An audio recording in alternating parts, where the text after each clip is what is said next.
April 15th, 1945. The western bank of the Elbe River, 70 kilometers south of Berlin. Sergeant James "Jimmy" Crawford of the 761st Tank Battalion sat in the commander's hatch of his M4 Sherman, watching smoke rise from a German town across the water. The morning air was cold, carrying the smell of burned wood and something else, the acrid scent of a civilization collapsing. The war was ending. Everyone could feel it in their bones, in the way German resistance had become erratic and unpredictable. But that made every encounter more dangerous, not less. Desperate men did desperate things, and a cornered enemy was often more lethal than one fighting with confidence. Crawford and his crew believed they would fight their way into Germany like they had fought through France, with overwhelming firepower and American steel, accepting losses as the price of victory. They had no idea that the most effective weapon Crawford would deploy in the coming weeks wouldn't fire a single round, wouldn't even be made of metal or explosives. Before we dive into this story, make sure to subscribe to the channel and tell me in the comments where you're watching from. It really helps support the channel. What began as an act of psychological improvisation by one black tanker would become a legend whispered through American armored units, a story of how perception could be more powerful than any gun, and how one man's understanding of fear would end confrontations before they began. It would challenge everything the military establishment thought it knew about armor warfare, about psychological operations, and about which soldiers were capable of tactical innovation under pressure. James Crawford had joined the 761st Tank Battalion in 1942, one of the first black armored units in the United States Army. The creation of black tank battalions was itself controversial, a compromise between military necessity and the deep racism that structured American society. The Army needed soldiers, needed tank crews, but institutional prejudice insisted that black soldiers were unsuited for technical roles, for the kind of complex mechanical work that armored warfare required. The 761st was formed to prove or disprove those assumptions, though the men who joined knew they would have to be exceptional just to be considered adequate. Crawford had been 20 years old when he enlisted, a young man from Detroit's Black Bottom neighborhood who had grown up during the Depression, watching his father work in the automobile factories that made the city famous. He understood machines in an intuitive way, could diagnose engine problems by sound, could feel when something mechanical was operating outside its normal parameters. When the Army was recruiting for armored units and opened the opportunity to black volunteers, Crawford saw it as a chance to serve his country and prove something to the people who doubted men like him. The battalion had formed at Camp Claiborne, Louisiana, where Crawford and hundreds of other black soldiers learned tank operations under conditions that were often openly hostile. The training cadre included white officers who didn't believe black men could master technical subjects, who predicted failure even as they conducted instruction. The trainees faced segregated facilities, racial slurs that went unpunished, and a constant atmosphere of disrespect that made every day a test of dignity and determination. But Crawford and his fellow tankers persisted. They learned the M4 Sherman inside and out, its 9-cylinder Continental radial engine that produced 400 horsepower, its vertical volute spring suspension that gave it better mobility than German tanks despite inferior armor, its 5-man crew configuration that required precise coordination and trust. They learned gunnery, navigation, radio procedure, tactical formations. They learned to operate as a crew where every member's survival depended on everyone else's competence. The battalion had landed at Omaha Beach on October 10, 1944, months after D-Day, but in time to face some of the fiercest opposition of the war. They arrived in France expecting to prove themselves in combat, to finally have the chance to demonstrate that black tankers were every bit as capable as their white counterparts. What they found was a war that had already become grinding, attritional, and increasingly desperate.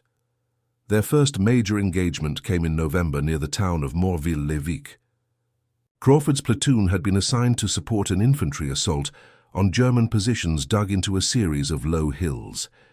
The attack had begun at dawn, with the Shermans advancing through muddy fields that sucked at their tracks and slowed their movement. German anti-tank guns, positioned with the kind of defensive genius that characterized their military's retreat, had waited until the American tanks were committed before opening fire. Crawford remembered that day with crystalline clarity, even months later. The sound of the German anti-tank rounds was distinct, a sharp crack, followed by the shriek of metal on metal if the shell hit. The first American tank, commanded by Lieutenant Porter, had been hit in the engine compartment. The tank didn't explode dramatically like in movies.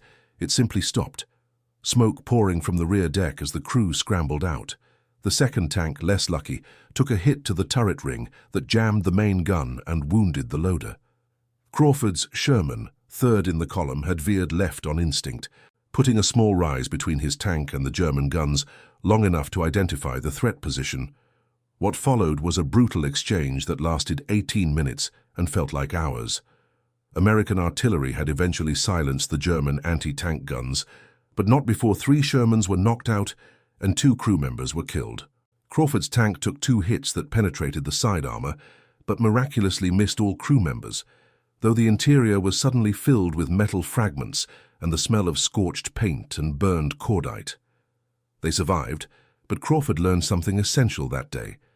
In tank warfare, the side that was seen first, that was hit first, usually lost. Superior position, superior intelligence, and superior tactics mattered more than superior courage. By the time they reached Germany in the spring of 1945, Crawford's crew had survived the Siegfried Line, the Battle of the Bulge, and countless skirmishes that never made it into the history books.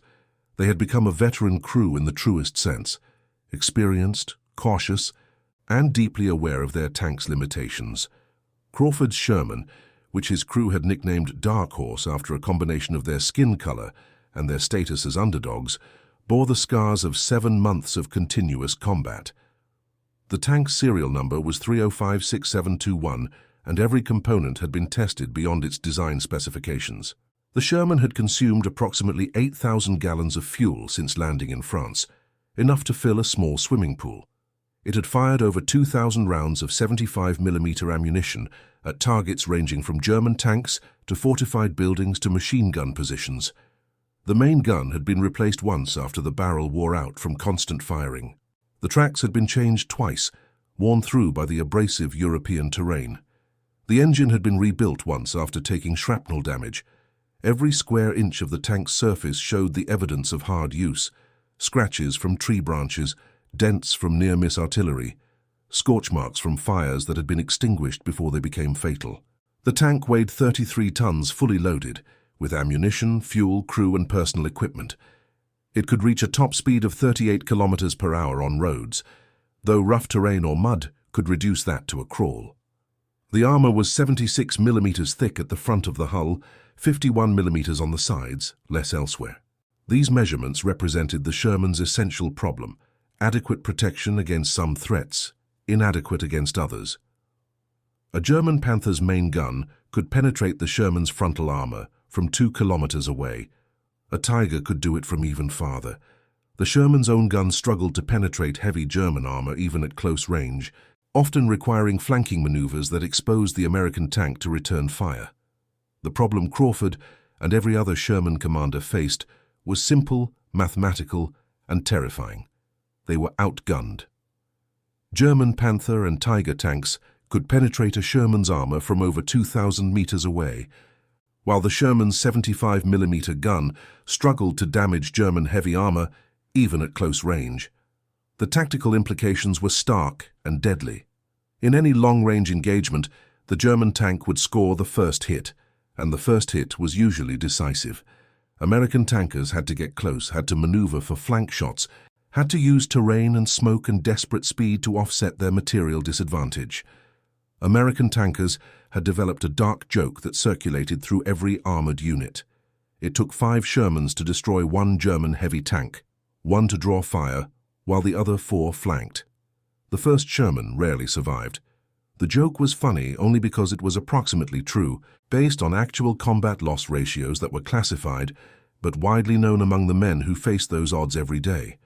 American armor tactics had evolved to accept these losses as inevitable, to use numerical superiority and tactical flexibility to eventually overwhelm technically superior German tanks. But for the crews in those first Shermans, the ones that drew fire, Tactical flexibility was cold comfort. By April 1945, Crawford had seen too many American tanks burning, too many crews who didn't make it out before the ammunition cooked off and turned the tank into a steel coffin. He had attended too many memorial services, had written too many letters to families explaining how their son or husband or brother had died serving his country. The nightmares were regular now. Dreams of being trapped in a burning tank, of hatches that wouldn't open, of the smell of gasoline and fire and burning metal. Every tanker had those dreams. It was part of the job, like maintaining the engine or cleaning the gun. Crawford was 23 years old, from Detroit, Michigan, and he had worked in an automobile factory before the war. His father had worked for Ford Motor Company for 18 years, part of the massive industrial workforce that had made Detroit the arsenal of democracy. Crawford had grown up around machines, had helped his father repair cars in their small garage behind the house, had learned that machines were logical, predictable, and obedient to people who understood them. He understood machines, understood production, and understood numbers in a visceral way that went beyond classroom mathematics. The numbers of tank production were staggering and told their own story about how the war would end. The United States had produced over 49,000 Sherman tanks by the war's end, along with thousands of variants and derivatives. American factories were turning out tanks faster than the military could train crews for them. Germany, by contrast, had produced fewer than 6,000 Panthers and about 1,300 Tigers. The Panthers were arguably better tanks, better armor, better guns, better mobility in some respects. The Tigers were nearly invincible in frontal engagements, requiring extraordinary tactics or luck to defeat. But there were so few of them, and they were mechanically complex, fuel-hungry, difficult to maintain, and increasingly unsupported as German logistics collapsed. The industrial arithmetic was overwhelming. For every German heavy tank produced, America made approximately 20 Shermans. Even accepting the dark joke about needing 5 Shermans to kill 1 German tank, the numbers still favored American victory. But when you were the crew in that 1 Sherman facing that 1 Panther on a muddy road in Germany, statistics didn't matter much. You couldn't shoot statistics at an enemy tank. You couldn't hide behind production numbers when an 88mm shell was screaming toward your position. Crawford's crew consisted of 4 other men, and each one was essential to their survival. Corporal Marcus "Doc" Washington served as gunner, responsible for the main 75mm gun and the coaxial 30 caliber machine gun. Doc was a former medical student from Philadelphia who had completed 2 years at Howard University before the war interrupted his education. He could calculate firing solutions faster than most men could read them off tables, compensating for range, target movement, wind, and the peculiarities of their specific gun. Every tank gun was slightly different, wore differently, had its own quirks that an experienced gunner learned to accommodate. Doc knew their gun so well, he could estimate where a shot would land just from the feel of the trigger pull.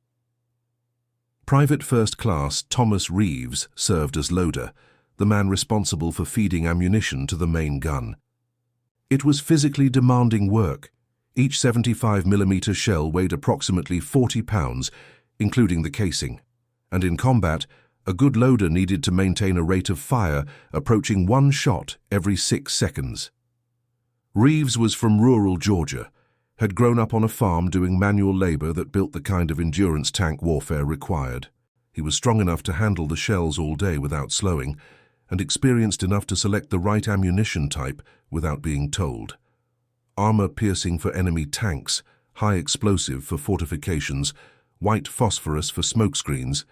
Each round was stored in specific positions around the turret, and Reeves could reach for the right one by instinct, even when the tank was moving, and the interior was full of cordite smoke and noise. The hull was operated by Private Samuel "Sam" Booker, the driver, and Private Leon Hayes, the bow gunner and assistant driver.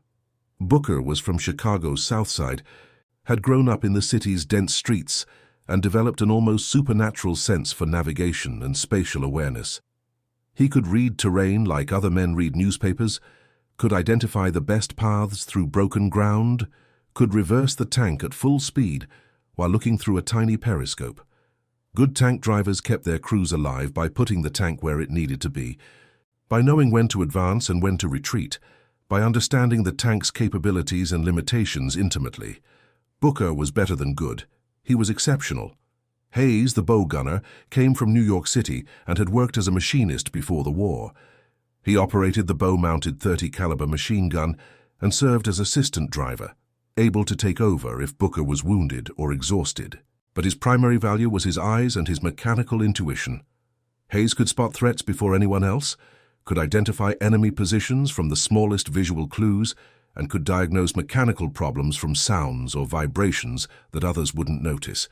He had saved the crew multiple times by noticing things: a glint of metal in a tree line, a track that was about to throw, an engine sound that meant imminent failure. They were a good crew, experienced and synchronized in ways that only came from months of combat and mutual dependence. They had survived this long because they thought differently than some other tank crews, because Crawford encouraged questions and discussion rather than demanding blind obedience. Tank warfare punished rigid thinking, rewarded adaptability, and Crawford had learned that 5 men thinking together was smarter than 1 man giving orders. His crew meetings before operations were genuine discussions where the driver might suggest an approach route, where the gunner might identify tactical problems, where the loader might point out ammunition concerns. This collaborative approach was unusual in a military that emphasized hierarchy and top-down command, but it worked for them. Crawford had learned that in tank warfare, being seen first usually meant dying first. The ambush was more valuable than the charge, the careful setup more effective than the bold advance. He had learned that German troops, especially in the final months of the war, feared certain things more than they feared American tanks. They feared artillery, which killed indiscriminately and offered no chance to fight back. They feared air attack, which came without warning and destroyed even heavy armor. And they feared their own enforcement units, the military police and security forces that executed deserters and collaborators, and anyone deemed insufficiently committed to continuing a war that was clearly lost. The idea that would change everything came to Crawford on the evening of April 16th, as his battalion established a temporary position in a captured German town whose name he never learned how to pronounce. The name had too many consonants, German phonemes that his American English tongue couldn't quite manage.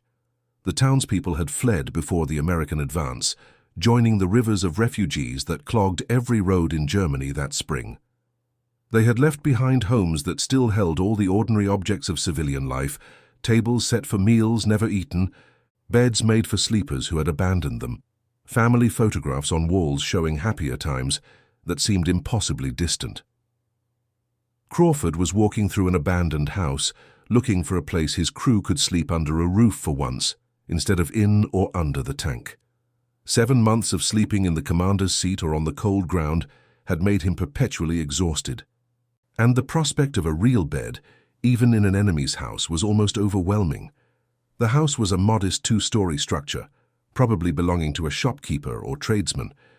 The ground floor showed signs of hasty departure: drawers pulled open, closets emptied of warm clothes, cabinets missing their valuables. He found the basement entrance behind the kitchen, a wooden door that opened onto steep stairs descending into darkness. Crawford clicked on his flashlight, a device he'd taken from a destroyed German vehicle months earlier because it was better than the American-issued ones. The basement was divided into 2 sections, a larger space filled with preserved foods and old furniture, and a smaller section behind a brick wall with a poorly concealed door. Hidden behind that door, in a space no larger than a closet, was a small collection of items that made Crawford stop cold. Uniforms. German military uniforms, but not the standard field grey of regular army units. These were black, with silver insignia that Crawford recognized immediately from intelligence briefings and battlefield identification training. They belonged to armored units, the elite formations that wore distinctive black uniforms and had developed a reputation that made them feared even by other German soldiers. The uniforms were carefully preserved, wrapped in cloth to protect them from moisture. There were 3 complete uniforms, along with various insignia, awards, and decorations. Crawford stood there in that hidden basement room, smelling the must and mothballs, holding his flashlight on these symbols of military excellence and political extremism, and an idea began forming. It was audacious, possibly insane, and definitely against regulations. But Crawford was tired of fighting fair against an enemy that had better tanks and better guns. He was tired of losing friends because American armor was inferior, and he was tired of German soldiers fighting to the last man because they feared what would happen if they surrendered to the enemy, but feared even more what would happen if they surrendered to their own side. What if, Crawford thought as he stood in that basement, he could make German soldiers more afraid of surrendering to him than they were afraid of fighting?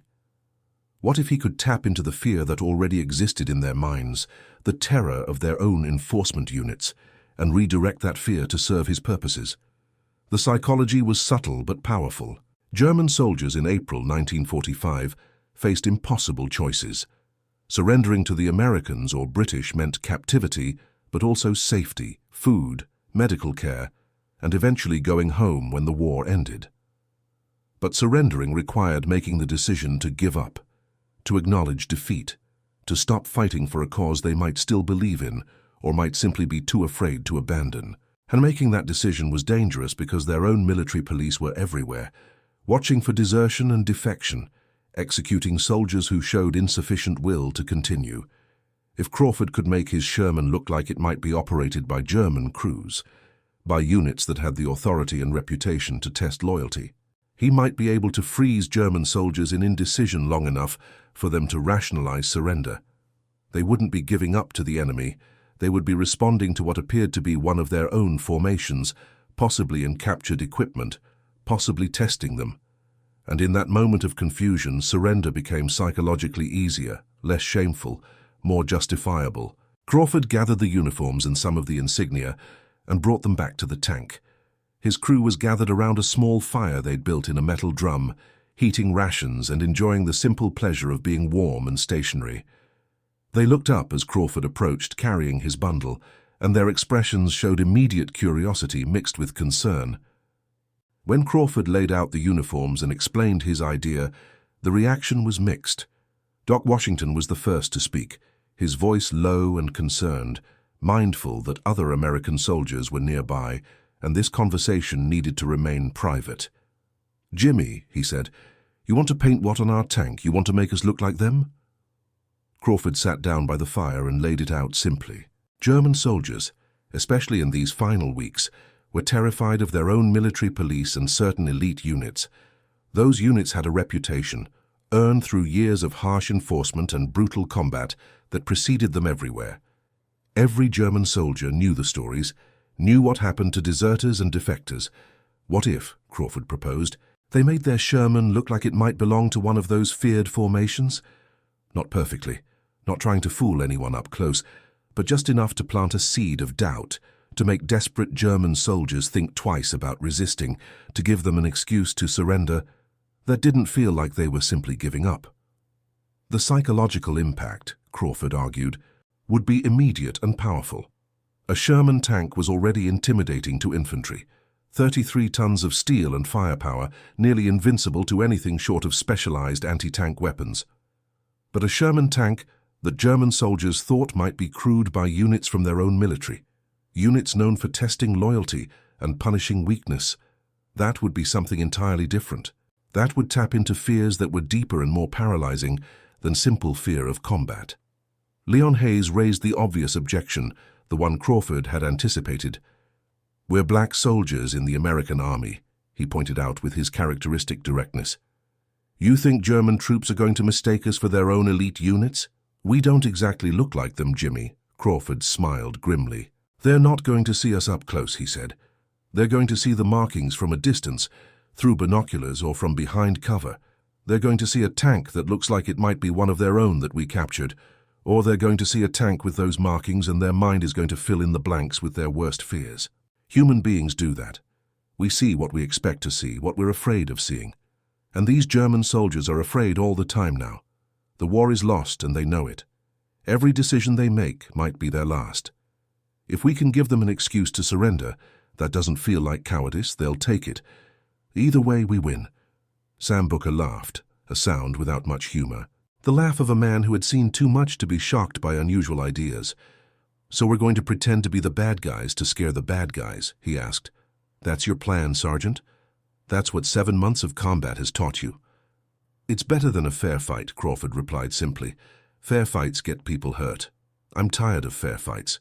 The crew debated Crawford's proposal through most of the night, sitting around that fire as other American soldiers slept in the ruins of Germany. The debate was intense, thoughtful, and revealed the different perspectives each man brought to their shared survival. Thomas Reeves was skeptical from the start, pointing out the obvious risks. If their own command found out, they could face serious disciplinary action, he argued. Impersonating enemy forces violated multiple articles of military law, could be considered a war crime depending on how you interpreted the regulations. American soldiers had been court-martialed for less, and if they encountered American units while displaying those markings, they might be fired upon by their own side. Friendly fire was already a constant risk in the chaos of the German collapse. Adding visual confusion seemed like asking for disaster. Doc Washington's concerns were more philosophical, more ethical. He worried about becoming the thing they were fighting against, even in appearance only. The units those uniforms represented, he pointed out quietly, stood for everything they were supposed to be destroying. Those black uniforms weren't just military dress. They were symbols of an ideology that considered people like Crawford's crew subhuman, that would have enslaved or exterminated them without hesitation. By adopting those symbols, even tactically, even temporarily, weren't they somehow endorsing or normalizing them? Crawford listened to these objections seriously, didn't dismiss them. The ethical concern particularly troubled him because Doc was right. There was something disturbing about using those symbols, about manipulating their dark power for tactical advantage. But war, Crawford had learned, was full of disturbing moral compromises. They had bombed civilian cities to break enemy morale. They had shot retreating soldiers who were effectively out of the fight. They had used captured German weapons and equipment when it was advantageous. Every day involved choices between bad options and worse options. And then there was the simple, brutal calculus that eventually won the argument. This might save their lives. They had been lucky so far, surviving when other crews hadn't. But luck ran out. Statistically, they were overdue for the kind of encounter that ended with a burned tank and dead crewmen. If there was a way to end confrontations without firing a shot, without risking their lives in another unequal engagement between American and German armor, wasn't it worth trying? Wasn't it worth bending regulations and compromising principles if it meant they might all see home again? Sam Booker, who had been quiet through most of the debate, finally offered the perspective that tipped the balance. "We've been fighting this war with one hand tied behind our backs since we landed in France," he said. "We're in inferior tanks, following tactics that get us hurt. And the only reason we're winning is because there's more of us than there are of them. Jimmy's found a way to untie that hand, to use their own fears against them. I say we try it. We try it once, careful and small, and see what happens. If it works, great. If it doesn't, we paint it over and forget about it." Leon Hayes agreed with a nod. "Besides," he added with dark humor, "we're already impersonating Americans well enough that most white folks back home seem to accept it. Adding another impersonation doesn't seem like much of a stretch." That comment brought bitter laughs from everyone. The ironies of their situation were never far from the surface. They were fighting for a country that didn't fully consider them citizens, serving in an army that kept them segregated, risking their lives for freedoms they didn't entirely possess. The war had highlighted these contradictions, even as it had given black soldiers opportunities to prove themselves. They existed in a strange space between patriotism and betrayal, between service and exploitation. Finally, in the early hours of April 17th, as the sky began to lighten and the camp stirred with morning activity, the crew reached consensus. They would try it once on a small scale and see what happened. If it worked, they would continue cautiously. If it failed or created problems, they would stop immediately. Crawford was meticulous about the execution. He didn't want to paint full insignia on the Sherman. That would be too obvious, too likely to create serious trouble with their own command structure. Instead, he decided on something more subtle, more suggestive than definitive. Using white paint he had found in the same basement as the uniforms, Crawford carefully planned what he would add to the tank's exterior. He spent an hour just thinking about it, visualizing how the markings would appear from different distances and angles. He considered what someone looking at the tank through binoculars would see, what their mind would register before conscious analysis kicked in. The goal wasn't to create a perfect disguise. That would be impossible and unnecessary. The goal was to create enough visual confusion, enough suggestive elements, that an enemy soldier's mind would fill in the gaps with their own fears and assumptions. Crawford decided to paint small markings on the Sherman's turret sides, positioned where they would be visible to anyone facing the tank, but not dominating the overall appearance. The markings wouldn't be exact copies of actual unit insignia. That would be too specific, too easy to verify as false. Instead, they would be suggestive, recognizable enough in style and placement that someone seeing them from a distance might make assumptions without examining them too closely. He added German tactical numbers in the style used by armored divisions, angular and distinctive. The numbers he chose, 217, were random, meaningless, chosen because they looked official without corresponding to any actual unit. He painted them in the German military's standard font, which was different enough from American markings to be immediately recognizable, but similar enough that they wouldn't look obviously forged. The transformation took 3 hours. Crawford worked slowly, carefully, aware that mistakes would be difficult to fix. Doc Washington assisted, holding up stencils Crawford had cut from cardboard, mixing paint to get the right consistency.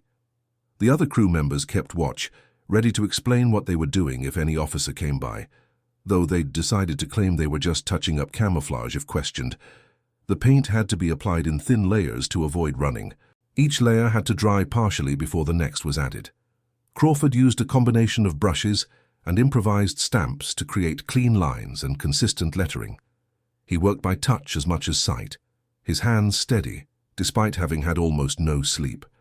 When Crawford was finished and stepped back to look at their work in the growing daylight, the effect was both subtle and striking. The Sherman looked like exactly what it was, an American tank with American equipment and American wear patterns, but those white markings on the turret sides, those German-style numbers and tactical symbols, they registered immediately. They drew the eye, demanded interpretation, created questions. His crew stood back and looked at their transformed tank.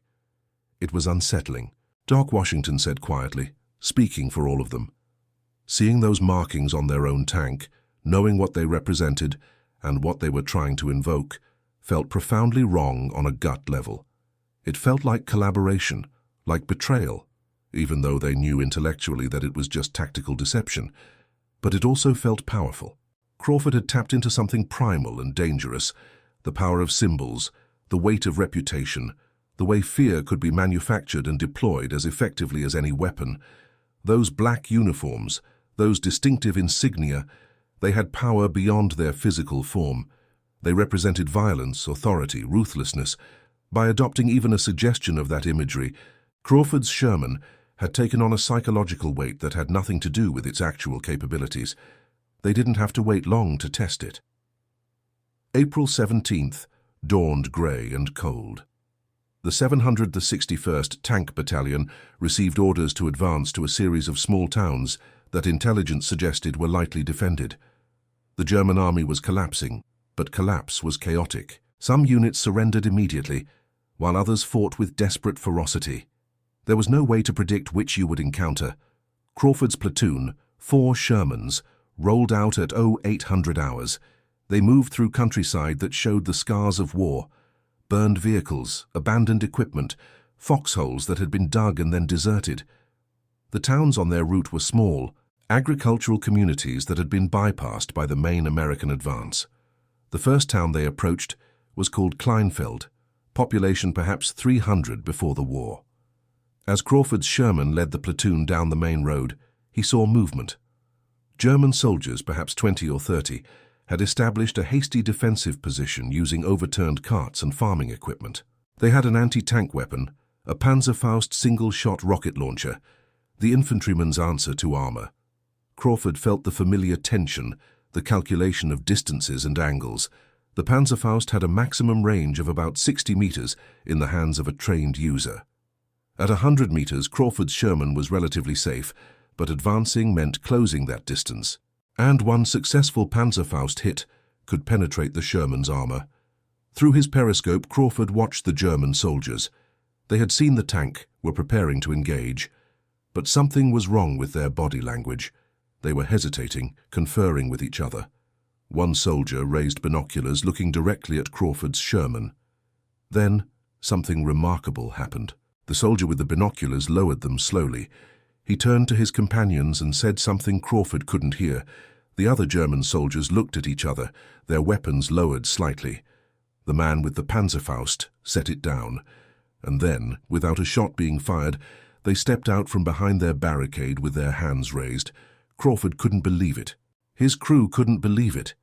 Over the radio, Lieutenant Morrison, the platoon commander in the 2nd Sherman, asked what was happening. Crawford didn't know how to explain. The German soldiers were surrendering without a fight, walking toward the American tanks with expressions that looked less like defeat and more like relief.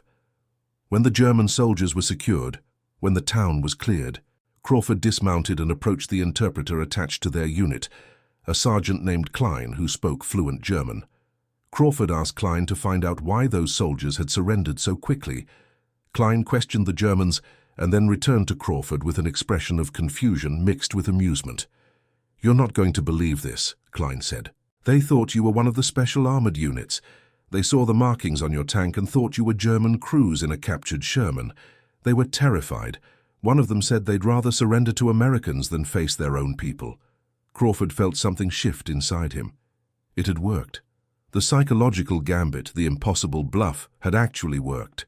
Those German soldiers had been ready to fight, ready to risk death against an American tank, but the mere suggestion that they might be facing something else, something from their own side that they feared more than they feared the enemy, that had broken their will instantly. Lieutenant Morrison confronted Crawford about the markings that afternoon. The lieutenant had seen them, had questions. Crawford explained his reasoning, expecting discipline, possibly a court-martial. But Morrison, a white officer from Tennessee who had earned his respect through competence and fairness, surprised him. "It worked," Morrison said simply. "That's not an endorsement and I didn't see anything. But if those markings save American lives, I'm looking the other way. Just keep it subtle enough that command doesn't notice." Over the next 12 days, Crawford's Sherman, with its distinctive markings, encountered German forces 17 times. 14 of those encounters ended in immediate surrender. 2 ended in brief exchanges of fire before surrender. Only 1 resulted in a sustained firefight, and even then, the German resistance was noticeably less determined than in previous engagements. Word spread through the battalion. Other crews started asking Crawford how he'd done it, whether they should do the same. Crawford discouraged most of them, concerned that if everyone tried it, the effect would diminish or command would crack down. But 3 other tanks in the battalion eventually adopted similar markings, always subtle, always deniable. The phenomenon that Crawford had discovered and exploited was rooted in the complex psychology of the collapsing German military in spring 1945. German soldiers in this period faced a nightmare of conflicting fears. They feared American and British forces, certainly, but they feared their own military police and security units even more. Summary executions for desertion or cowardice were common. Officers who ordered retreats could be shot by their own side. The German armored elite units had developed a particular reputation. They were effective in combat, but also ruthless in enforcing discipline. Stories circulated through the German ranks about these units executing deserters, collaborators, anyone deemed insufficiently committed to the cause. Whether these stories were entirely true didn't matter. Their psychological impact was real. When German soldiers saw markings they associated with those feared units, even on an enemy tank, their minds made connections. Had the Americans captured a German tank and its crew? Were there collaborators? Was this a test of loyalty? The uncertainty was paralyzing, and in that moment of paralysis, surrender became the rational choice. Crawford understood this intuitively. He had grown up in Detroit in the 1920s and 30s, had experienced the power of symbols and reputation in a different context. He knew how fear worked, how it could be manufactured and multiplied. He had taken that understanding and weaponized it. But Crawford's innovation went beyond simple psychological warfare. It represented something deeper about the nature of conflict in the war's final phase. By late April 1945, German resistance was increasingly irrational from a military standpoint. The war was lost. Everyone knew it. But soldiers kept fighting because they feared the consequences of not fighting.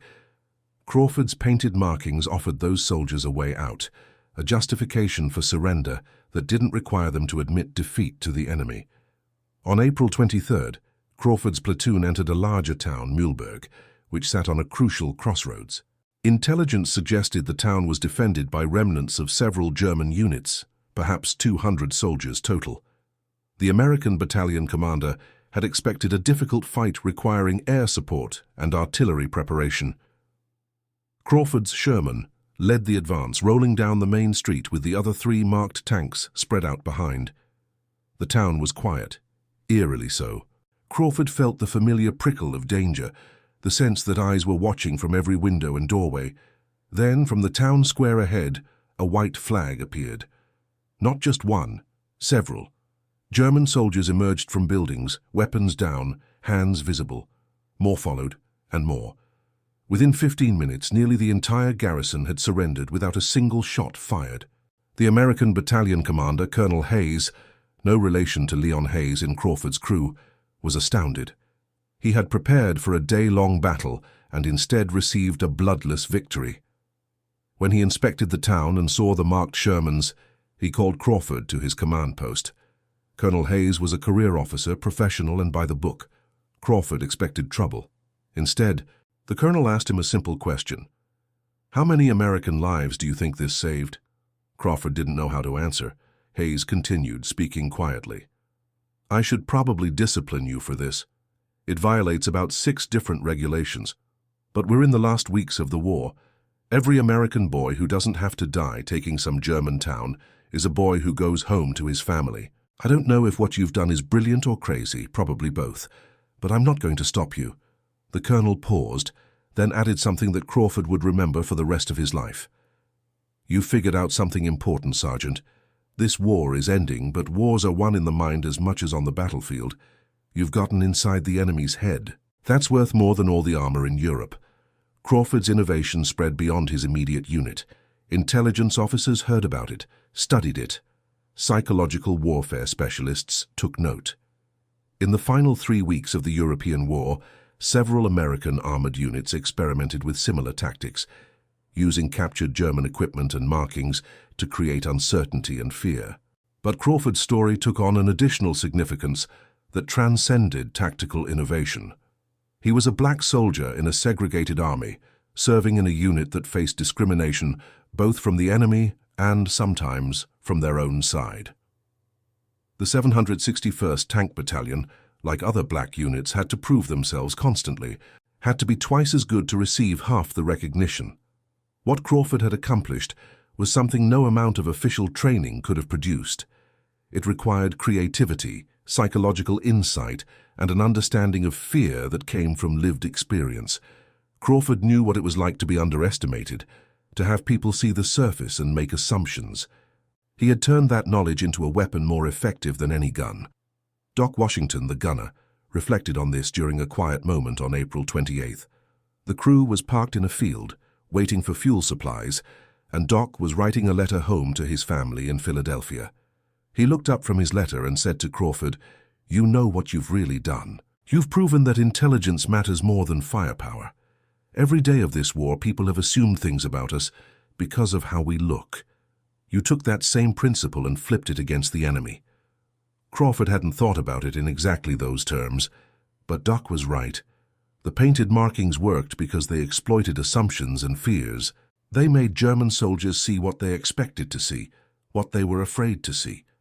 And in doing so, Crawford had found a way to win without fighting. The effectiveness of Crawford's tactic began to decline in the final days of April. Word spread through German units about American tanks with false markings. Some soldiers became more skeptical, less willing to surrender based on visual confusion alone. The psychological edge that had been so sharp began to dull, but by then it hardly mattered. The war in Europe was in its final hours. On April 30th, 1945, Crawford's battalion received news that would have seemed impossible months earlier. The German leader had taken his own life in Berlin. The regime was collapsing completely. Organized resistance was evaporating. May 2nd, 1945, Crawford's Sherman crossed into a small village whose name he never recorded. They encountered a German unit, 40 or 50 soldiers, who were marching west toward the American lines with white flags already raised. The war was ending in a cascade of surrenders, a tide of defeated men seeking the least bad option among terrible choices. Crawford's platoon accepted the surrender and directed the German soldiers toward collection points in the rear. As they did, Crawford noticed something. One of the German soldiers, a young private who couldn't have been more than 18 years old, was staring at the Sherman's markings. The boy said something in German to the American interpreter. The interpreter translated, "He wants to know if you're really Americans or if you're German soldiers testing their loyalty." Crawford dismounted and walked over to the young German soldier. The boy looked terrified, exhausted, and relieved all at once. Through the interpreter, Crawford told him, "We're American soldiers. The markings were just to make you think twice about fighting. The war is over for you. You're going to be okay." The German boy started crying, from relief or exhaustion or the release of months of accumulated fear. Crawford felt something complex in that moment. Empathy for an enemy, recognition of shared humanity, and a deep gratitude that he had found a way to end confrontations without adding to the already overwhelming cost in lives. May 8th, 1945. Victory in Europe Day. Crawford's battalion was 40 kilometers west of the Elbe River when they received the official word. Germany had surrendered unconditionally. The war in Europe was over. Crawford sat in the commander's hatch of his Sherman and looked at the painted markings that had become famous within his battalion. They had served their purpose. They had saved lives. How many, he could never calculate exactly, but certainly some. They had proven that warfare was as much about psychology as firepower, that creativity could be as valuable as courage. He considered painting over them, returning the Sherman to its standard appearance. But something made him hesitate. Those markings represented something important. They were evidence that soldiers, even in the middle of war, could think creatively, could find solutions that officers and planners hadn't imagined. They were proof that a black tank crew in a segregated army could innovate and lead. Crawford left the markings. Let someone else order them painted over, he thought. Let them stand as long as possible as a reminder. The 761st Tank Battalion was deactivated in March 1946. The men returned home to an America that was simultaneously grateful for their service and resistant to the equality they had earned. Crawford went back to Detroit, back to factory work, carrying with him the knowledge of what he had accomplished. In the years after the war, Crawford rarely spoke about the painted markings. When asked about his service, he talked about the crew, about the battles they survived, about friends lost. The story of the psychological warfare tactics seemed too strange, too specific to explain to people who hadn't been there. But within military circles, the story persisted. Officers who had served with the 761st remembered. Psychological warfare became an increasingly sophisticated field in the decades after World War II, and Crawford's intuitive understanding of fear and symbol became a case study, though rarely attributed to him by name. It wasn't until the 1980s, when historians began systematically interviewing black veterans of World War II, that Crawford's full story began to emerge. He was in his 60s by then, retired, living quietly in Detroit. When asked to explain his thinking, Crawford was characteristically modest. "I just didn't want to die," he said in a 1983 interview. "We had tanks that were worse than theirs. We had to think smarter. The markings were just a way to make them hesitate. In that hesitation, we could win." What Crawford didn't say, but what was clear to anyone who understood the context, was that his innovation represented a profound challenge to conventional military thinking. The American approach to World War II had been based on material superiority, outproduce the enemy, overwhelm them with numbers. Crawford had proven that psychological superiority could be equally valuable, that understanding the enemy's fears and exploiting them required no additional resources, only insight. The 4 other members of Crawford's crew each had their own perspectives on what they had done. Doc Washington, who became a doctor after the war, said in a 1991 interview that the experience taught him about the power of perception in medicine as well as war. "What people believe about their condition affects their condition," he said. Jimmy Crawford understood that in 1945. Sam Booker, the driver, returned to Chicago and worked in education for 40 years. He kept a photograph of the Sherman with its painted markings on his office wall. Students would ask about it, and he would tell them the story as an example of how intelligence and creativity could overcome material disadvantages. "The tank was worse than the enemy's," Booker would say, "but we were smarter." Leon Hayes, the bow gunner, had the most conflicted feelings about the markings. He worried that future generations would misunderstand, would think they had been glorifying or adopting the ideology they were fighting against. In a 1995 interview, Hayes emphasized, "We never forgot who we were or what we were fighting for. Those markings were just a tool, a weapon like any other.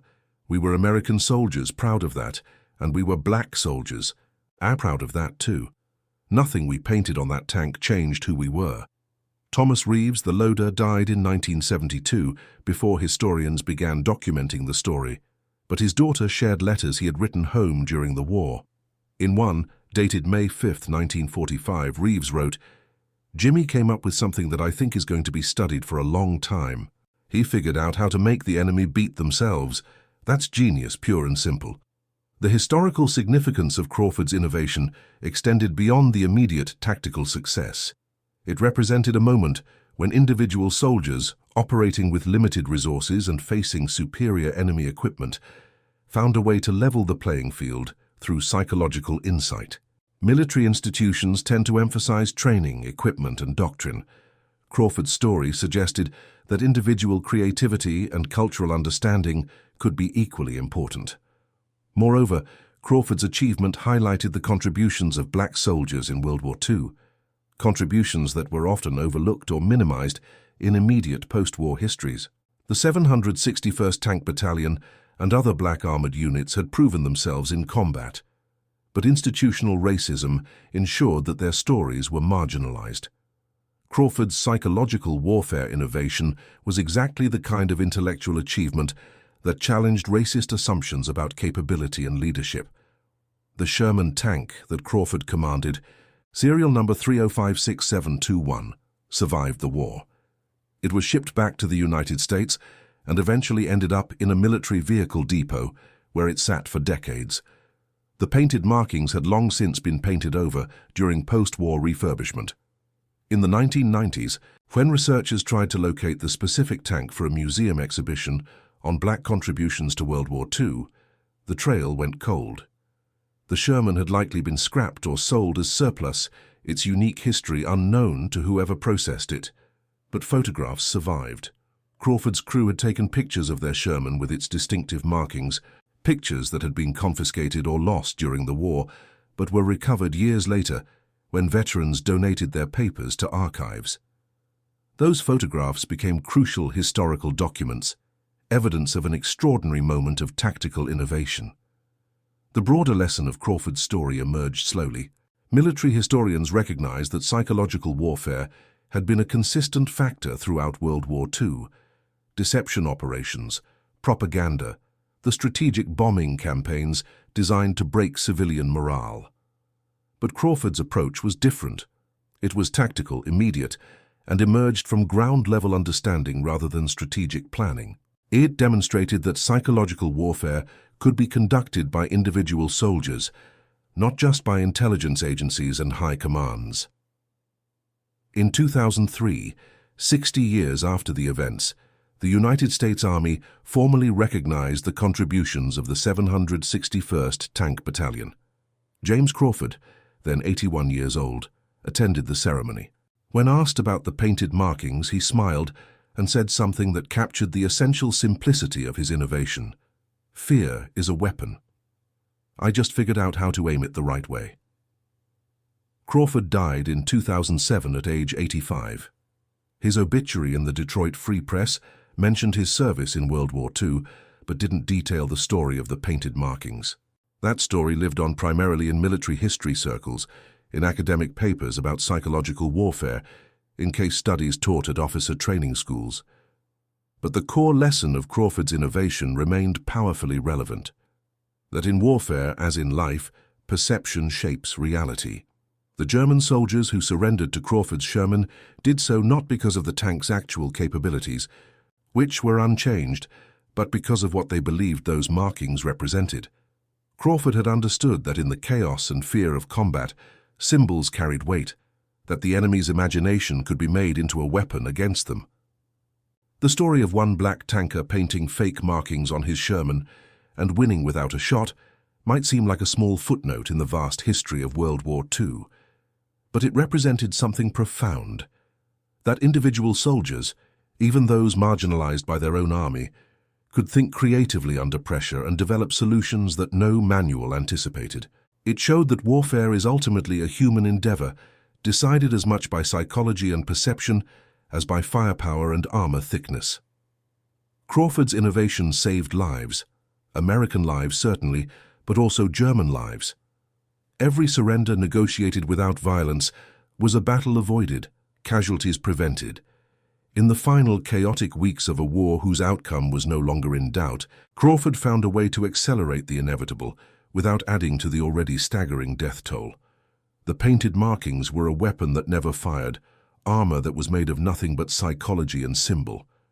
They were evidence that warfare's greatest innovations sometimes come not from engineers and generals, but from ordinary soldiers who understand fear, who can think beyond the training manual, who recognize that the enemy is human too, subject to the same doubts and terrors as everyone else. In the end, Crawford's story is about more than tactical innovation. It's about the power of intelligence over violence, creativity over convention, psychological insight over material advantage. It's about a black soldier in a segregated army proving that leadership and genius can come from anywhere, that the most effective weapons are sometimes the ones that never kill. And it's about how, even in the middle of humanity's most destructive conflict, one man found a way to make peace more attractive than war, surrender more logical than resistance, by understanding that what people fear most is not always what they're fighting. The Sherman tank was inferior to German armor in almost every measurable way, but Crawford made it superior in the way that mattered most, in the enemy's mind. He turned his tank into a symbol of their worst fears, and in doing so he ended fights before they began. That's not just clever tactics.